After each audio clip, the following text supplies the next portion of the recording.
Good evening, I'm Joe Ginger. The following video, which I call Canton Tornado 75, is about preserving this history of Canton. I don't have any film, video, or photos of the twister itself, and I don't think anyone does. But what I do have is a few people who had saw it, experienced it, and willing to pass this experience on to you.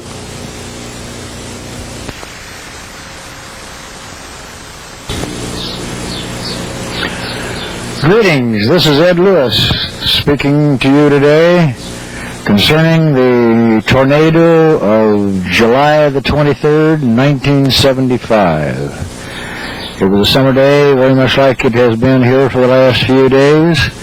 It was hot, it was muggy, and the storm hit in Canton at about 2 minutes after 6 o'clock that evening. I was still in my drugstore, my Lewis Pharmacy, getting ready to close up, and suddenly I heard the defense sirens blow, indicating that there was a tornado coming.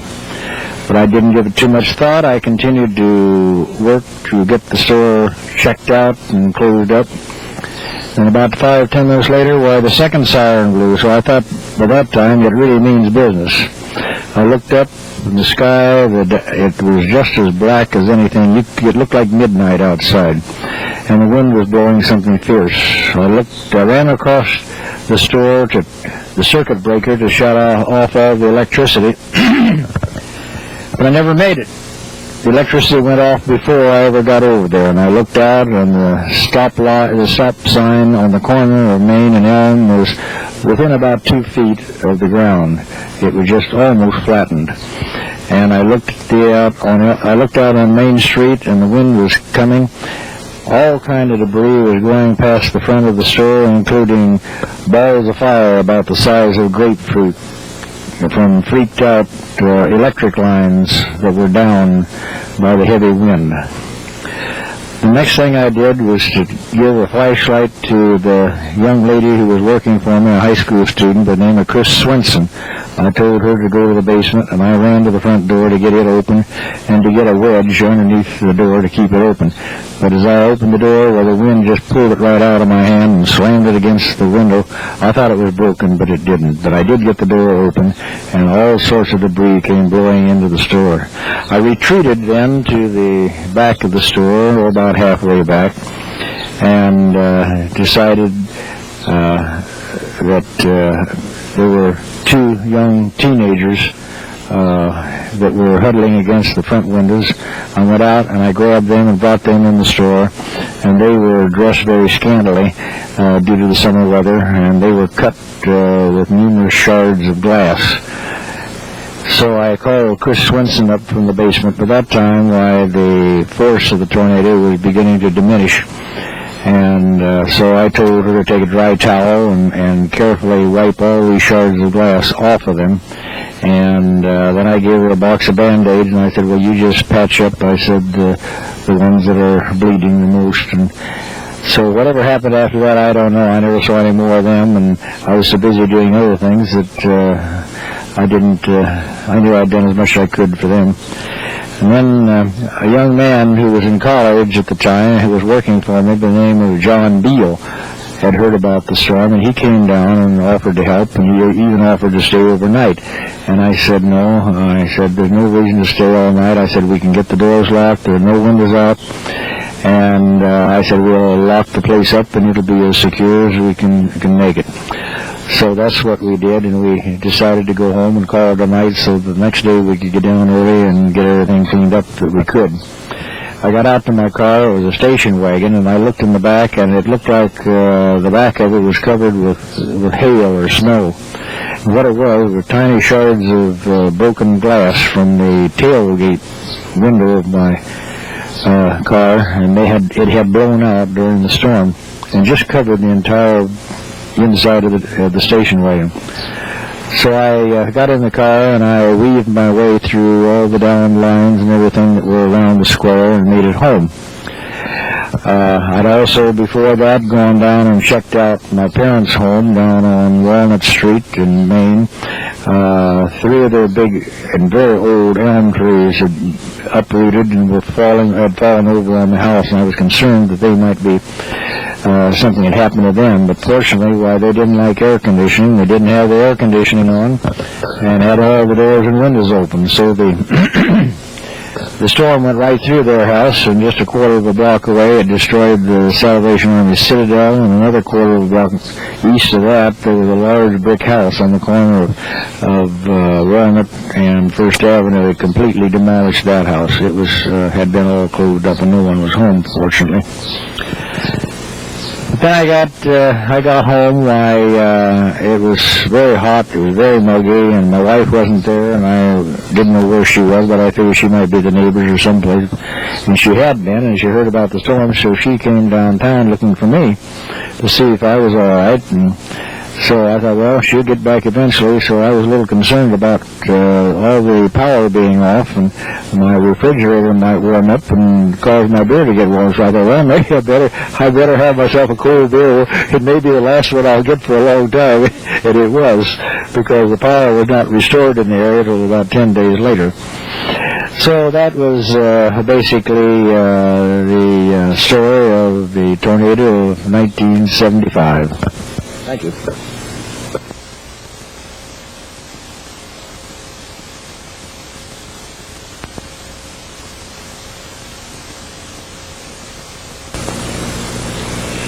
If you were around the Canton area July 23rd, 1975, you remember the kind of weather we had then. Late that afternoon, we had a tornado, and WBYS was involved in it because that was something for us to do. At 5:10 p.m., we received the first warning announcement, which we put on the air, and that was repeated at 5:15, 5:20, 5:30, and at 5:40, and on later into the evening up until 6:02 p.m. Word was received of the tornado 3 miles west of Canton, and that the sirens were being sounded again. This information went on the air at 6:03 p.m. Glenn Swenson was the name of the announcer who was on. He lives out in Arizona now. And it was during this announcement that he said the tornado should be arriving in Canton about now. He did not finish that sentence because we went off of the air. He finished it, but nobody heard it but himself. And after that, everything broke loose. And we did not have a generator to put us back on the air, and Wheeler's garage had a small generator and brought it in, and we did get our AM back on the air, but too much damage to the FM. And then we did get on later that night with it after the coal mine brought in a big generator. So many things happened, and so many people were upset by the tornado, their businesses, the housing, and there were quite a few things, and our lives were changed. We became an all-news station there for a couple of days. The thing that I think perhaps many of you can remember is that everybody pitched in to help everybody else. And the Red Cross survey team from Chicago came in, and when they got through, we discovered that 2 persons had been killed, 16 persons admitted to the hospital the first 24 hours after the tornado, 41 outpatients admitted in the first 24 hours, 325 persons were treated in tornado and cleanup operations. 59 dwellings were destroyed in Canton, 93 buildings with major damage. There were 312 with minor damage, 77 mobile homes destroyed, 10 mobile homes with major damage, and 55 commercial buildings damaged with minor to major damage. There were 5,870 people who received meals from the Red Cross. They served those in all kinds of places, churches, and so on. There were 20 units of blood used from Peoria by 8 p.m. July 23rd. 75 persons received Red Cross first aid on a square. Sherwood Forest, Horton's mobile homes, and at the junior high school. 169 persons from outside Canton inquired, and relatives in Canton, all but 3 were located. 2 had moved out. The others, no one knows about. 78 requests were filled, 20 by HUD trailers brought in, 21 inquiries from persons whose homes were not damaged, 34 requests were withdrawn, and 4 still being processed at the end of the tornado. The people turned to help. Didn't realize there were so many chainsaws in captivity, but there was certainly a lot of them in use cleaning the debris. The CIPS company was on strike at that time, and we didn't have power until the latter part of the week, until they got their differences resolved. And looking at the thing from the station standpoint, we were going to have a cookout that night at home, but I called my wife and told her better not plan on me being there. Things looked pretty bad. And the side lamps at the door in front of the station had turned real green, which tornado green that you hear about once in a while. And when the thing hit, the windows in the station didn't blow in, they blew out of the building.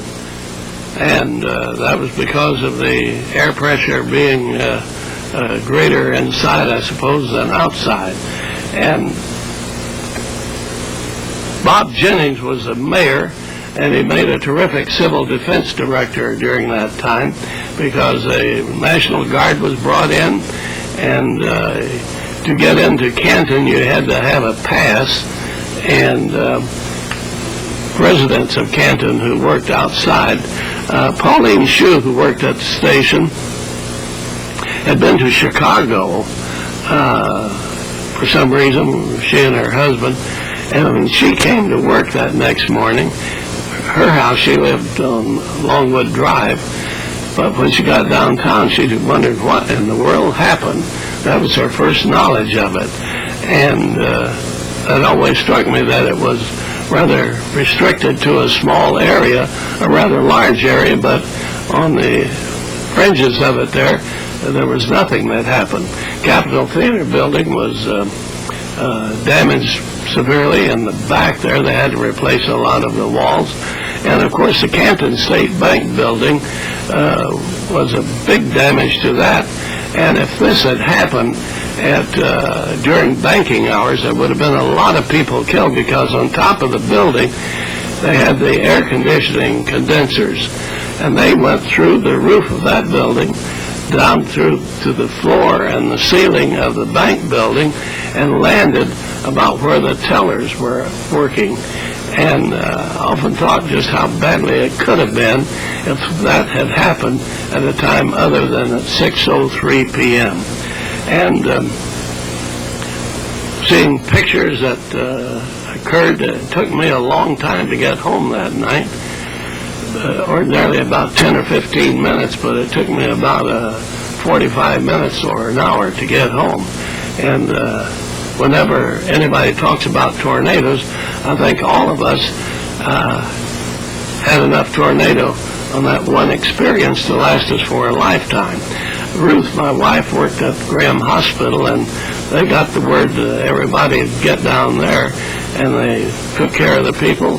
And I think that it was a case where we were drawn together, and we've been talking about urban renewal, and we had urban renewal in about 2 minutes there. At least we had a good start on it. And that's the way I remember the tornado of July 23rd, 1975. And if you ever want to know what time it happened, why, Frank Kaharich had a clock that stopped at 6:03 p.m., and that was in his window as long as he had his barber shop. And it's across the street from there now in Mel Green's Furniture. That's the way I remember the tornado.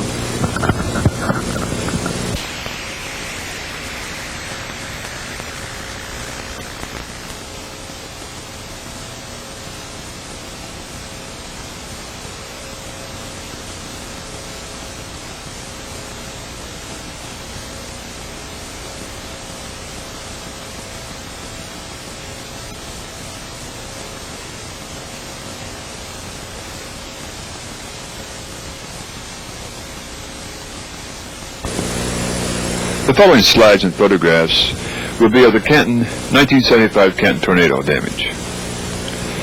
These photographs was taken throughout the city, but mainly between Avenue A, 4th Avenue, Chestnut Street, which is the north end of the square, to 3 blocks south to Walnut Street, and then of course out on East Chestnut Street at the trailer park. As we are watching these slides and photographs, Cedric Northup will be reading articles from the Canton Daily Ledger talking about this tragedy.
There are hundreds of people in Canton with exciting and interesting stories about July the 23rd, 1975. Especially to the young people. Ask your mom and dad, aunt and uncle, grandpa and grandma, where was you on that tragic day? You may be really surprised. Thank you for your attention. I hope you enjoyed the tape. Good night.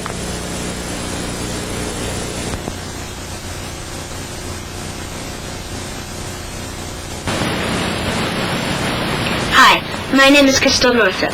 As you have seen in this tape, tornadoes may be devastating. In the tornado season, pay close attention to watches and warnings. Your life may depend on it. Thank you.